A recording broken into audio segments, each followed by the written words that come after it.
welcome to Everything and the TARDIS console. I just washed my hair! Can you tell? Anyway, today I'm going to talk about the Sixth Doctor, The Last Adventure, which is a set of 4 audio drama stories that are interlinked and together form one big grand last adventure for the Sixth Doctor. Sort of. Except they also do kind of work as separate adventures. So these obviously have Colin Baker as the Sixth Doctor, who is brilliant on audio, and it also has Michael Jason as the Valeyard, who's also brilliant. For each of these 4 interlinked audio drama stories, the Doctor is traveling with a different companion. For the first one, called The End of the Line, I think, he is traveling with Mrs. Constance Clark, who is a new Big Finish created companion. So new, in fact, that her introduction story has yet to be released, which feels a bit odd that we're getting her in this story where she's already traveling with the Doctor before we get her actual introduction story where she actually meets the Doctor. She did seem to work quite well with the Sixth Doctor and appeared to be a good fit for him. So yeah, I enjoyed what we did get of Constance in this, even though I will probably enjoy it more after I have actually heard her introduction, I think. The story itself I really liked. It's my favorite of this set. It's a bit timey-wimey, which I enjoy. And it's also very atmospheric and kind of creepy at points. And there's a lot of twists, particularly in terms of the characters. Like, several of them aren't quite who or what they appear to be. And there's a surprise villain on top of the Valeyard.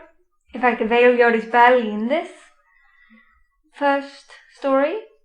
And I also like the setting of this, of a train and train station.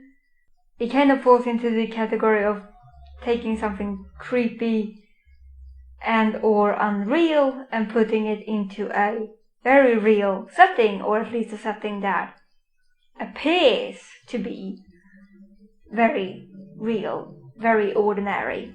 The characters were good and interesting, and, not all of them were who they appear to be, which made them even more interesting.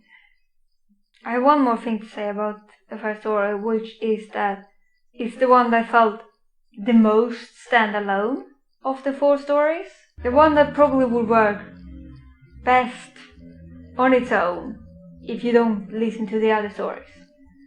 Now, the second story is called The Red House, and it features Charlie Pollard, mostly referred to as Charlie. She too is a Big Finish created companion who travelled first with the 8th Doctor and then with the 6th.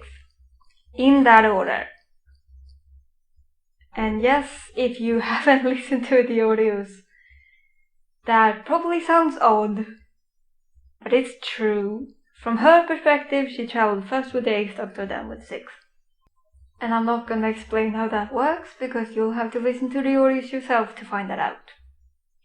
Anyway, in this one, she is travelling, of course, with the 6th Doctor. And they come to a place that is inhabited by werewolves. And not your conventional werewolves either. Which was, I think, the main thing I liked, was that it was a very different and interesting take on werewolves. Beyond that, this was probably my least favorite story of the set. I do like the dynamic between the 6th Doctor and Charlie, but the werewolf characters, for once, it was a bit tricky for me to visualized them as wolves because they sounded so human, which may have been part of the point, that they do sound more human in their Wolverine form than in their actual human form. Like, that is part of the take on werewolves in this story, but it meant that it was hard for me to picture them looking as wolves. So that did take me out of it a bit, especially when the sort of reborn werewolves, or whatever you want to call them, turn up. I initially pictured them as humans, even when they were supposed to be in Wolverine form. And then I was like, oh, they're supposed to be in Wolverine form now. I didn't get that. Yes, and also character-wise, none of the characters really grabbed me the way the characters in the first story did, with the possible exception of the only non-werewolf character beyond the reoccurring cast of, the Doctor and Charlie and the Valeyard. The other fully human character was, I think, the only one that really interested me in this story. And I'm very character focused, so that was a bit of downside. So yeah, it was still, a kind of fun story, and it wasn't bad per se, but it was kind of meh for me. Moving on, we have Stage Fright, which I liked more than the second story, but less than the first. In this story, the Sixth Doctor is traveling with Philippa Flip Jackson, and it also features Jago and Lightfoot, who were initially introduced in Talon's Wen Chiang and has since appeared both in a few other audios with both the Sixth Doctor and one with the Fourth Doctor, as well as their own spin-off series, which is amazing. Flip is another Big Finish created companion, first appearing in a Sixth Doctor audio that had one, arguably two, other companions. And she didn't become a companion in that, but she then later reappeared and joined the Doctor for a few adventures. And this is one of them. She was more impolite in this story than I remember her being usually. Not sure if that's just my memory playing tricks on me, or if she actually was more impolite in this than she usually is. It did throw me off a bit because I don't remember her being that impolite. But although she was a bit impolite, she was also kind of funny, and I liked that she made all these references to things to grasp things that she otherwise maybe couldn't quite understand. She used things she knew to grasp it better and made some cultural references in the process. I liked that, and I also liked the other bit of her having, stage fright. But yeah, in this story, someone, cough cough the Valeyard cough, is sort of doing these plays or other scenes of the Doctor's regenerations, and he has this contraption that does weird things when he does that. The Doctor and Flip team up with Jago and Lightfoot to investigate. I think it's interesting to see the Valeyard's interpretation of the Doctor's regenerations, and also there weren't that many characters in this beyond the ones I already knew, beyond the Doctor and Flip and Jago and Lightfoot and the Valeyard, and Ellie Higson, who is a character from the Jago and Lightfoot spin-off series. There weren't that many other characters, and the ones that were in it were generally not that memorable. They were actors, all of them. For the most part that we saw them, they were playing companions of the Doctor, but in a fairly, I think, stereotypical way.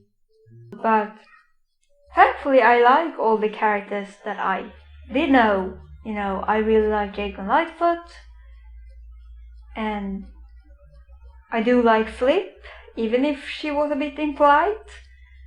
And the Doctor and Valeyard are great. And I enjoy Ellie too.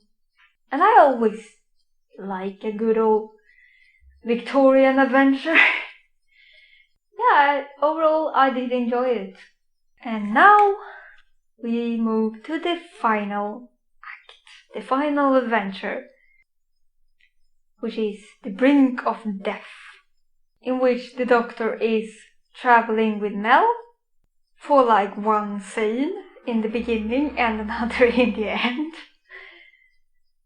Which is really like my main complaint about this final story is Mel is so underused. Like, she doesn't really do anything. She's just kind of there because she had to be.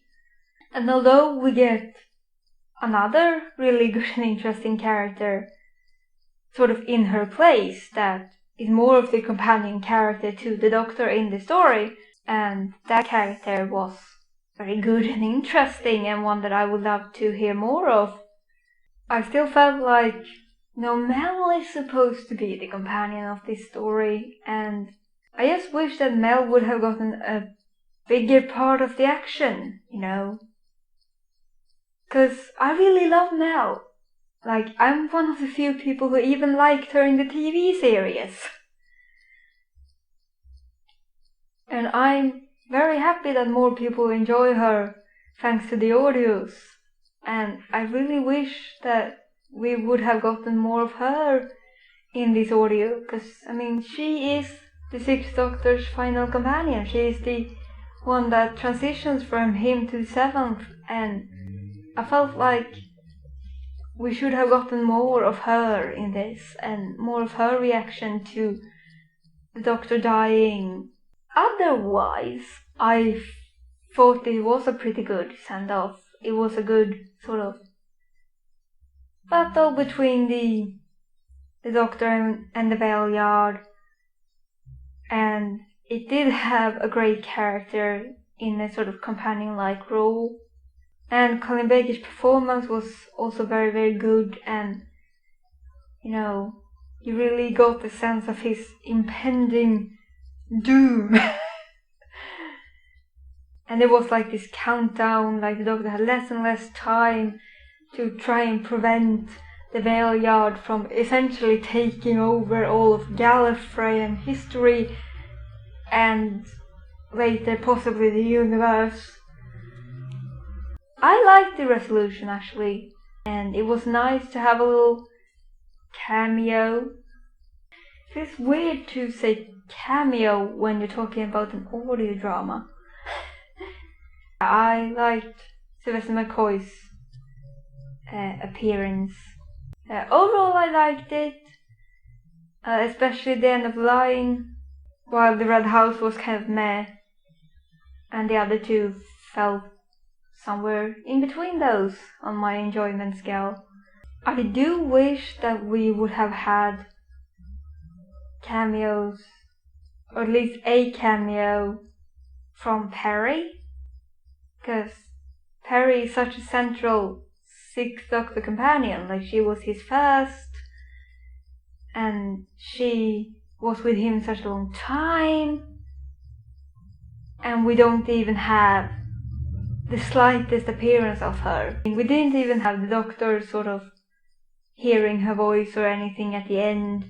She did get a mention, but I felt like I would have liked to hear her. Preferably Evelyn as well, though I could see that not being as doable, what with the actress who played Evelyn no longer being alive. Though, you could have taken just a little snippet from an existing audio as a sort of looking back at the past thing for the Doctor. I would have loved that, because Evelyn was the first Big Finish created companion for the Sixth Doctor, and she did so much for him and his character. And of course, as the Frobisher lover I am, I would have loved to hear him too, although he only appeared in 2 audios. And I'm not even sure if he was mentioned. And if he wasn't mentioned, then I would have liked for him to at least be that, for him to at least have been mentioned. But yeah, overall, it felt like a pretty good send-off for the Sixth Doctor. There were a few things that I had issues with, or things that I would have liked to hear that wasn't in this. But generally speaking, it was more positive than negative for me, and I really enjoyed it overall. So yeah, that will be it.